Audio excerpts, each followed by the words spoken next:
Hi, and welcome to the Resilience Podcast. My name is Brad Hook, and I'm joined by Dr. Sven Hansen. How are you today?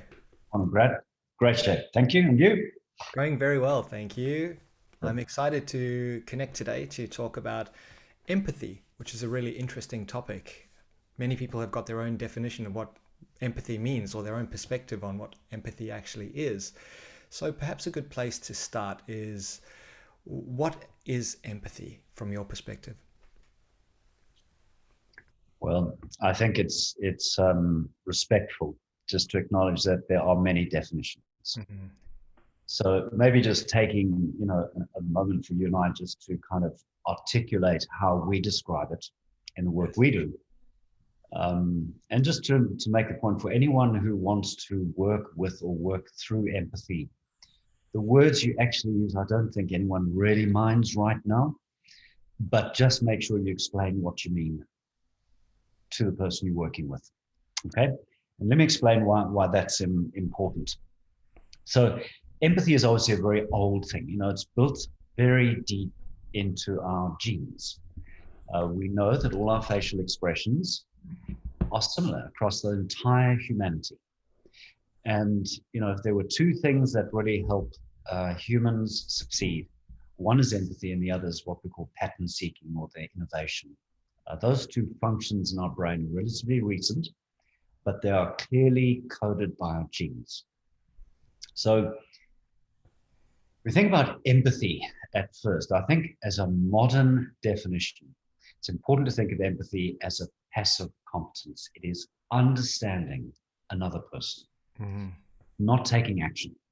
So in my experience, that's the biggest mistake is people think that empathy is caring for or caring about someone in a way that you actually have to do something. Yep. In terms of the way we're working, we see empathy as like like you'd see self-awareness is knowing how you're feeling. Empathy is knowing how someone else is feeling, but not just how they're feeling, how they might be experiencing their body, how they might be thinking too. All right. So empathy, it's a passive competence. There are clearly genetics involved in the development of empathy, and some of the work in Cambridge around pattern seeking and autism shows that genes have a role, early environment has a role, but Mhm. nobody, as far as I know, is arguing that it cannot be learned. It can be learned. And today, I think while you can trace back empathy and thinking of empathy to the time of Christ and Buddha and the major religions, all had a focus on care and empathy and respect for other people. Yes. So it's been around a long time, but I think what we're seeing right now in the 21st century is a real change in consciousness where we're no longer taking empathy for granted, we're expecting it.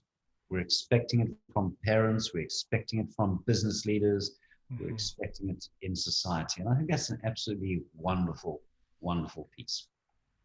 And Brad, if I may, and feel free just to test around it. Empathy is not sympathy. Yes. There's a confusion there because in the English language, sympathy used to mean empathy. Today, our common understanding of sympathy is actually that I sense what you're feeling, and then I start to feel it. And I feel so uncomfortable with your frustration or your sadness that I want to do something to take away my. So you often act. Take, for example, a crying kid. Right around the world, far too many of us are endlessly giving crying kids sweets. And as a consequence, we have a generation of diabetes and metabolic syndrome. Hmm. You know, maybe giving the child a hug or maybe being firm with the child would be the better behavior. Giving a solution doesn't help the other person in most cases. So sympathy is when we're really feeling so uncomfortable. And in fact, it can escalate for people who want to be specific here. Matthew Ricard and the Max Planck Mind Life Institute, they talk about empathic distress. Yes. So if your feelings upset me so much that I become actively and measurably in my brain distressed, my ability to enjoy my life and my ability to work with you skillfully is severely compromised. All right. So I'm feeling so much without filters that my own capacity to be effective, and this is really important as a leader, because you have a lot of people suffering, clients and shareholders and staff and colleagues. You've got to be aware there's that pressure on you. So you've really got to manage your filters, because if you become distressed as a leader Hmm. from all of this messaging coming at you, it's really impossible to lead. And Absolutely. then just a last term is I think one that is out there, and we call it compassion fatigue.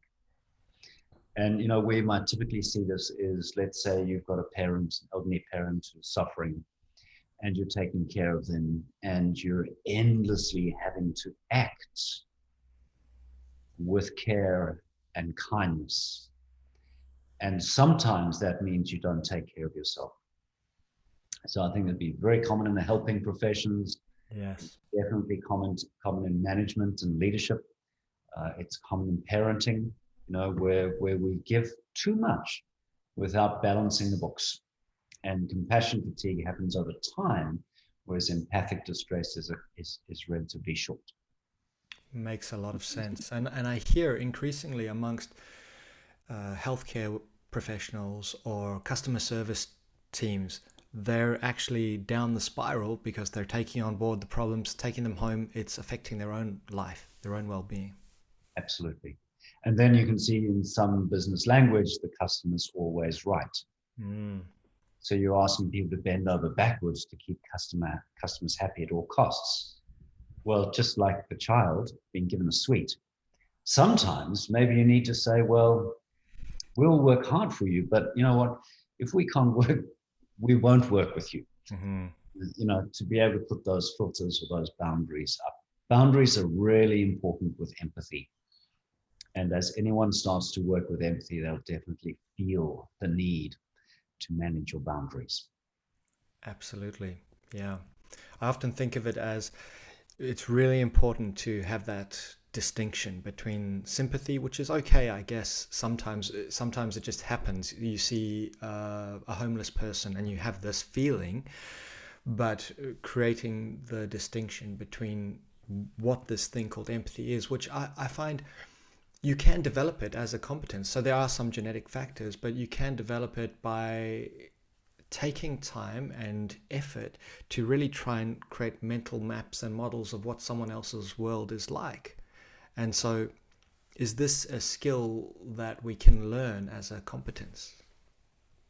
Yeah, absolutely. And I think we can go to the Max Planck Institute's work, Tanya Singer, who has done this, and she has a number of centers have done this, but I like the way that the sharpness and the evidence base and the time, and seeing is there on a controlled study as an impact. So she broke empathy up into three parts. Okay.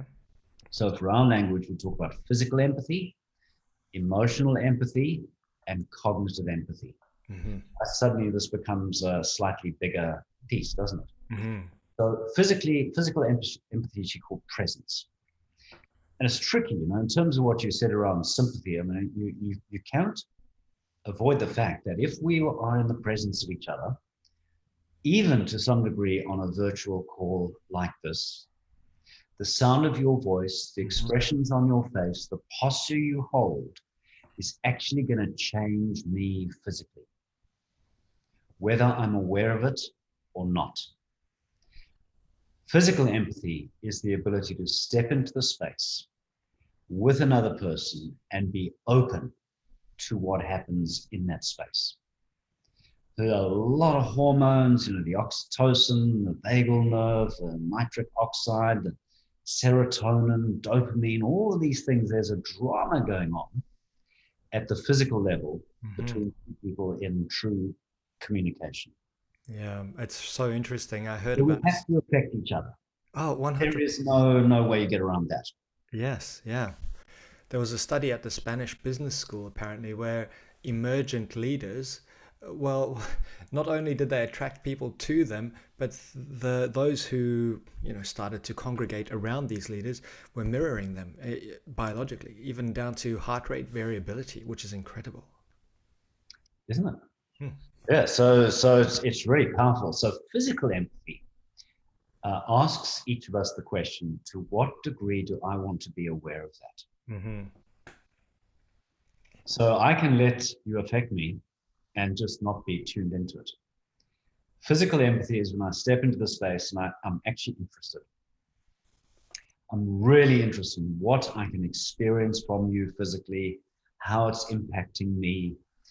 And I guess, the beautiful work of Tanya Singer is that she showed within 6 weeks of practicing being present, there was a part of the brain that actually grew and become more active and more accurate at monitoring the physical communication. Hmm. She did the same with emotional empathy. All right. So emotional empathy is now into the domain not so much of our physical selves, but our emotional selves.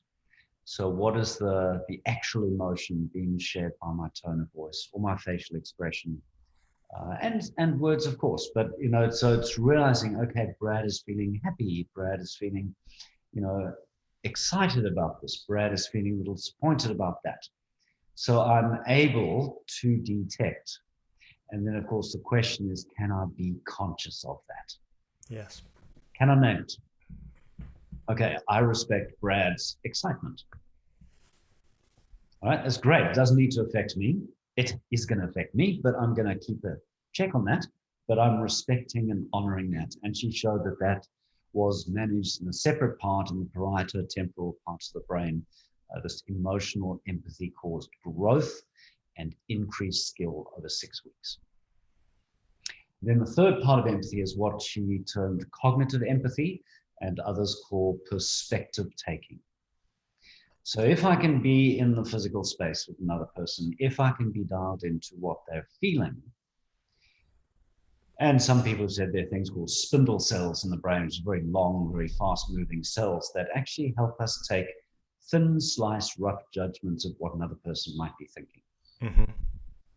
All right. So you get that sense of, oh, I know what Brad must be thinking.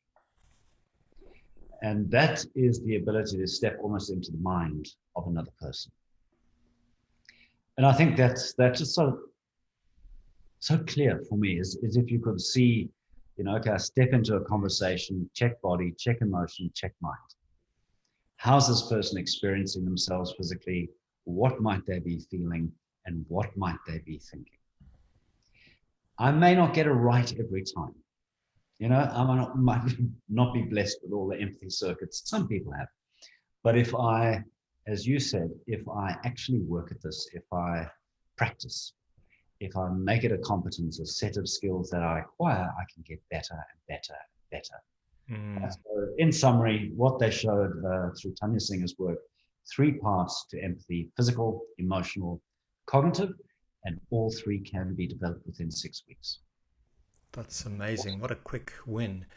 And I suppose the next step, the first step is engaging with someone, noticing the physical, emotional, and cognitive, or activating that, but then also starting to notice the impact that you have on someone else as you step into that space, because you can start to notice someone else's response to yourself. That's a really interesting part, right? When it becomes automatic. Yeah. And there's got to be a question for all of us: is how much do we actually want to be dialed into this? Because it could, if you really were feeling every surge of adrenaline and serotonin and oxytocin, you'd be overwhelmed. It would be very hard to have a reasonable, rational, problem-solving conversation, quite possibly. So Mhm. there is, there was a nice theme. I think listeners may just enjoy this thought. A chap called Franz de Waal is an anthropologist, Mhm. studies humans, but mostly primates, and he termed it the empathy portal. Yeah, I love that term. Yeah, and what he described is we kind of have this lens, which we can, in the case of men, close quite quickly. Women have a harder time closing that empathy portal, but we can also open it and focus it. Mm. So that's a really interesting question. I think every leader needs to be alert to their empathy portal. There are times when you need to open it wide and you really need fine distinction of what's happening around you. Likewise, coming back, but you call that sort of self-awareness, I guess. Um, yeah, and it's very, very powerful. It is. At some point, people called this idea that you refer to when we feel each other's experiences resonance. Yeah. Literally, is a biological dance.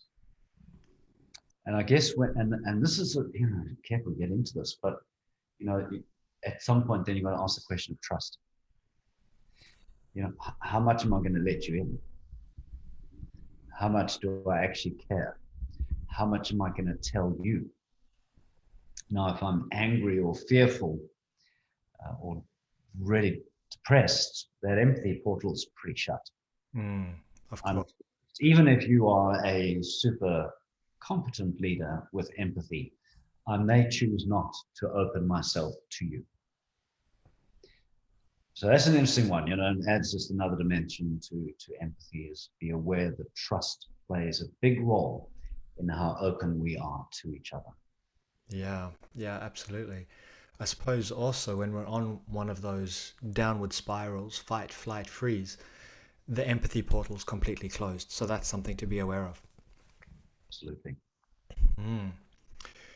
It's such an interesting topic. I think that with a little bit of practice, as you said, 6 weeks, that's not a lot of practice, but deliberate practice. And then ultimately, empathy becomes almost like a flow experience. You've got your skills to match the challenge and you just engage, you connect with someone, you're there, you're present, and then you disconnect and continue with your life. It becomes automatic. And of course, if the empathy is within a trust bubble, that means you can really get to the number of issues very fast. Yes. Because I will tell you the truth, and I'll tell you the truth, and you will tell me the truth back. Okay, so we don't get confused, and I think that's when empathy and trust work together, it's really, really powerful. Can empathy be abused? Can it be manipulated? I was worrying last night about whether you'd ask that question. The short answer is yes, of course. So it can easily be used for manipulation. So I can be watching you for a day that you are feeling a bit down and choose that day to hit you with something uncomfortable. Yep. And in a way, and I'm a little nervous, but I mean, we do have to understand there are some mean people at work, and there are also some sociopaths. Now, a sociopath is sometimes quite good at empathy. They can see how and when to manipulate people. And they know when to behave in front of authority figures, but they are very quick to bully and traumatize people who maybe don't have the same power. And about 1% of the population will have that. So they have the empathy, right? They can see what's going on, but they're not acting with respect and kindness. Yes. We just keep in contact, and I think it's really important, the four sort of perspectives of emotional intelligence. One is, I know what I'm feeling. Two is, I'm going to regulate what I'm feeling, doing, behaving, thinking, so that I can interact. Three is, I'm going to pay attention to the other person and learn and listen and understand. And four is the altruism. So the sociopath doesn't show much altruism. Okay. It's very selfish, Yes. exploitative, Yes. where altruism is, I understand and manage myself. I understand where you are. I want to try and work in a way that actually this is an upward spiral, that we both leave the interaction feeling better and being more capable with our lives, our work. I've I've had some experiences where, for example, I've walked out of a shoe shop and I get home and go, "Why did I just buy these shoes?" And you backtrack, and it's like the salesperson just knew me, and it is really interesting. They created this deep connection where they cared about you, and they asked all of the right questions. But I did end up buying a pair of shoes that I didn't really like, but they told me they looked really good. I suppose that's a kind of skillful empathy. They've developed it over time. It's not sociopathic, but it is an interesting technique.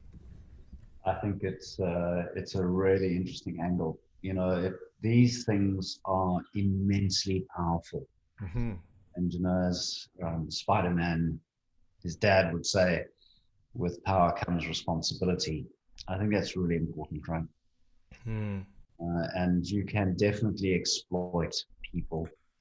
And we have to accept the fact that many businesses exist to exploit people.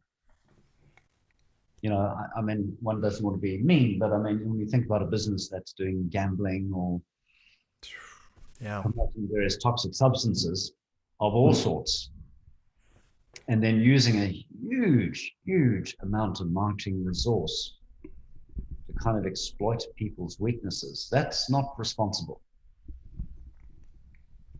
Yeah. It's definitely not altruistic. Very And, interesting. that means lots of people are left in a pretty bad situation while shareholders get richer.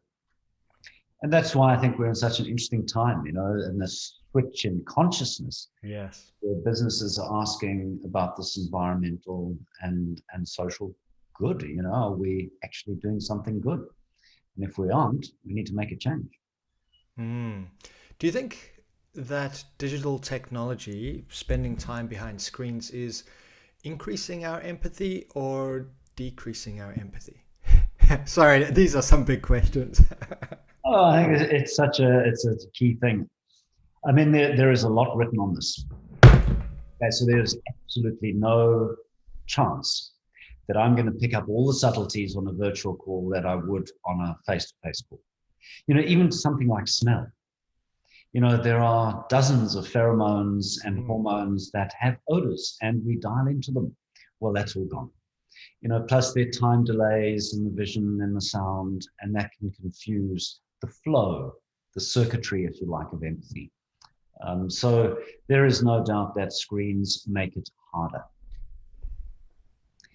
There is plenty of neurobiological and respected psychological advice from experts that screen time closes the empathy portal. I think that may be jumping to conclusions, Mm. because the truth is we are doing these calls. It is probably going to be an important part of our time, is that lots of transaction, lots of relationships will continue online. So then you ask the question, well, how do I step into the space of this call? Yeah. How do I organize my camera? Do I turn it on? Do I turn it off?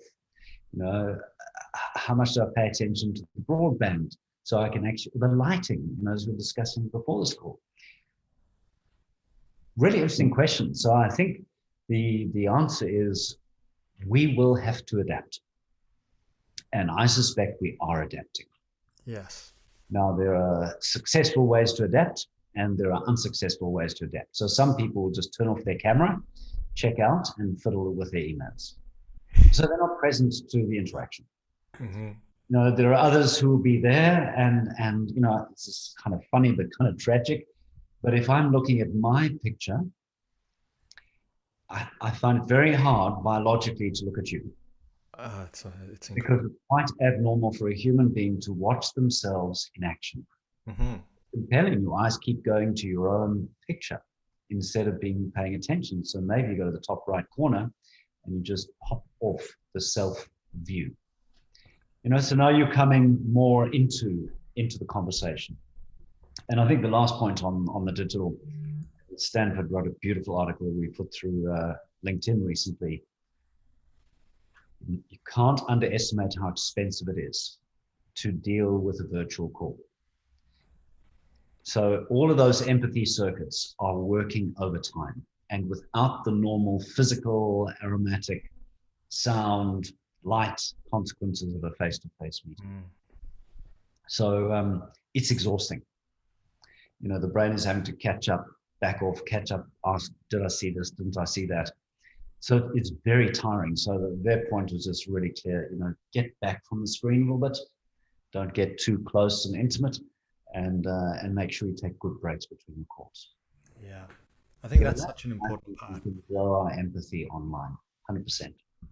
Great. And we have an article on our website, which we can include in the show notes about empathy, virtual connection, and so forth. We'll share that. Mm. So, any last practical tips for someone out there who says, yes, I want to spend the next 6 weeks actually developing my empathy? I want to practice, I want to learn some new skills or try them out, physical, emotional, mental. Yeah, sure. So, as we said earlier, I think as we always say, the short, easy answer is I step into a conversation, check your body, check the emotions, check what you might be thinking. I love that simplicity. Then you can take that and you can have a more formal competence. So you say, okay, which part of my empathy is strong? Where do I maybe need to upgrade it or maybe even pull it back a little bit?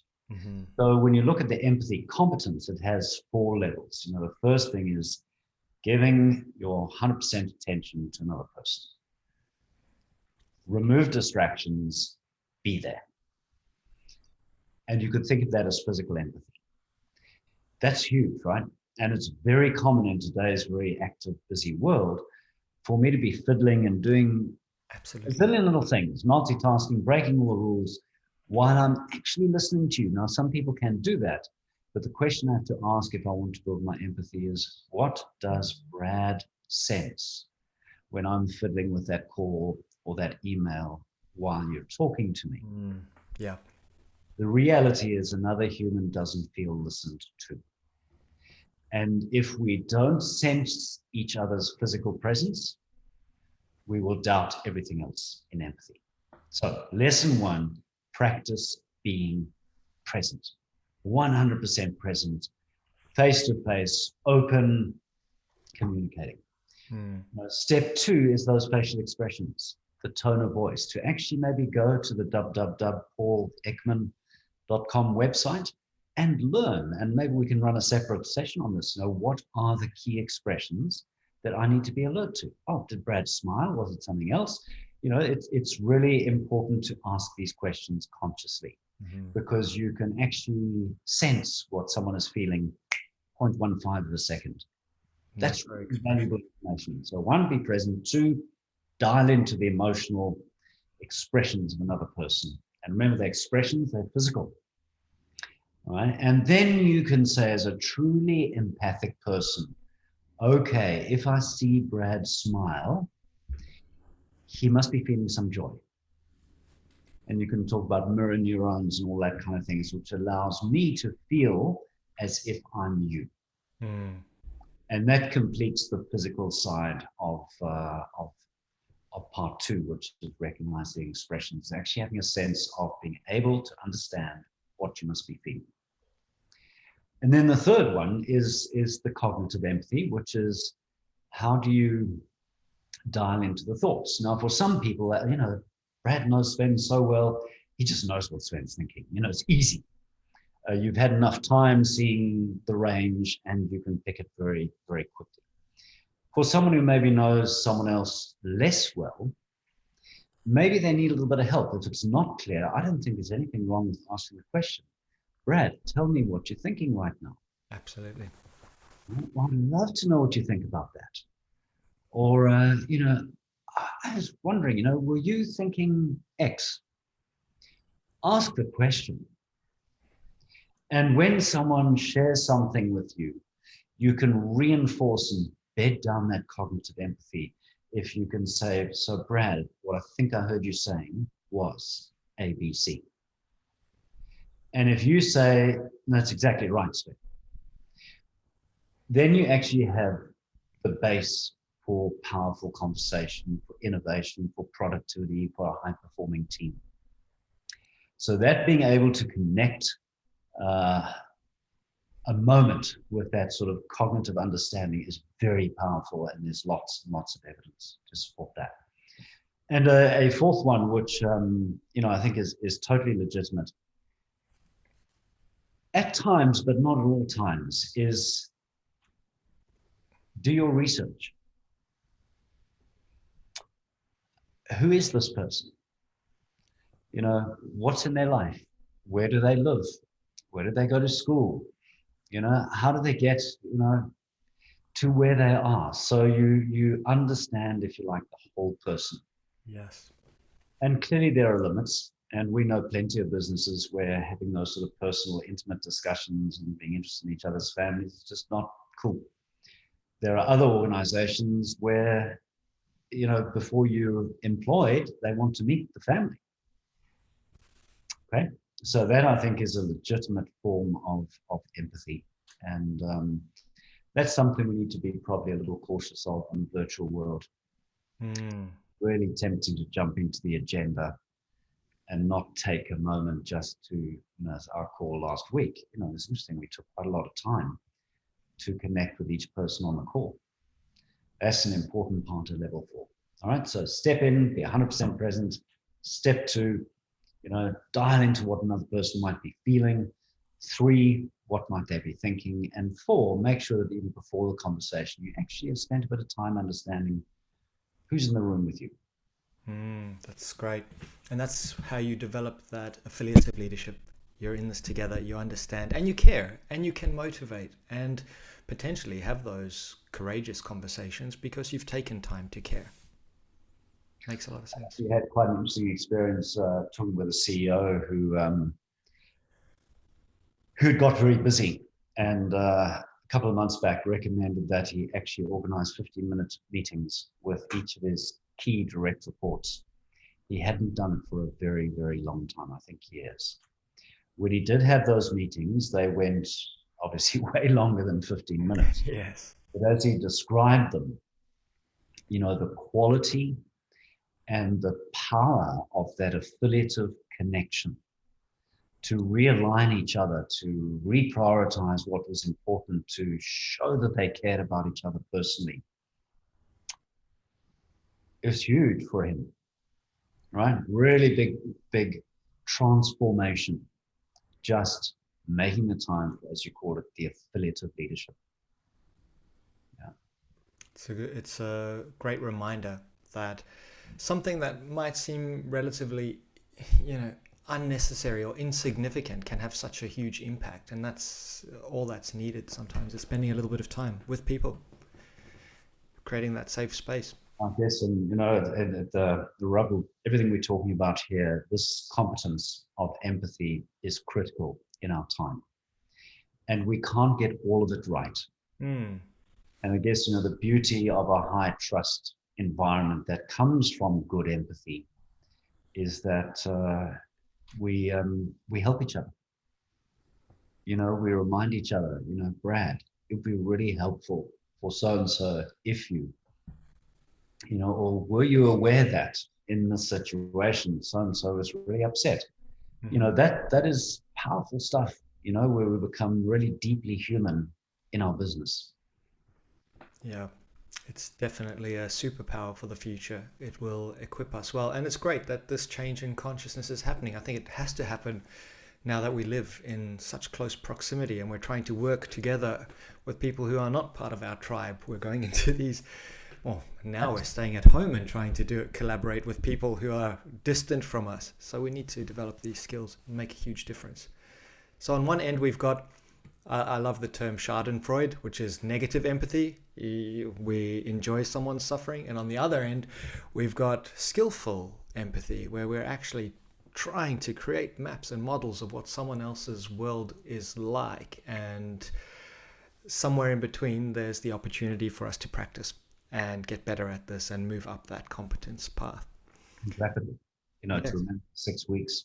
6 weeks is incredible. And in workshops, when we run people through these facial expressions and learning empathy, and they go home and suddenly they see around the table at home a completely different family. Because Mm. they're dialed into what people are actually saying, what they might be expressing, posture. it's really an eye opener, and within a very short period of time, you can really nudge up. Of course, this, I think, just an important closing thought. One does need to be careful when you're in trouble. Yeah, When you are angry, when you're frightened, when you're sad, that empathy portal closes, and you're not nearly as skillful as when you're having a good day. makes sense. Makes sense. And you, for anyone out there who's got young kids, you find that when you do step into that physical space, the presence, it makes a huge difference. They demand empathy to some extent. If you're distracted on a device, half doing something else, they will nudge you, whereas other adults might not. They might just give up. So pay attention to those cues, right? It's a great learning experience. And imagine if you could just reinforce some of what we've talked about with your children. Oh, absolutely. Yeah. Natural empathy you talk about, if you layer on some of the cognitive understanding of it, you will end up with children who are really prepared for this 21st century life. Hmm. I think empathy is a really exciting competence, something that you can actually see the results starting right now after this session. You go and have a chat with someone and try it out. Physical, emotional, cognitive. It's amazing. So I have 14 tips for people who may be interested. So here we go. Pick one, maybe pick two, and see how you go over the forthcoming 6 weeks. So feel free to add in any thoughts you have, Sven. So listen without interrupting. That's an important one. How about smiling more when interacting with your peers or your family? Giving recognition when appropriate. Using your co-worker's name, perhaps. Asking for the other person's opinion on what to do. Being cognizant of those non-verbal cues. Not multitasking during conversations, we've talked about that. Asking the other person to further explain their position, we mentioned that. Acknowledging the other person's perspective. Encouraging others and being supportive. Showing patience and expressing yourself calmly. How about opening up about yourself and showing some vulnerability? Being more flexible and open to change. And asking more questions. Simple, but potentially effective. Oh, very good. Excellent. So thanks so much, Sven. A Thank pleasure you. as always.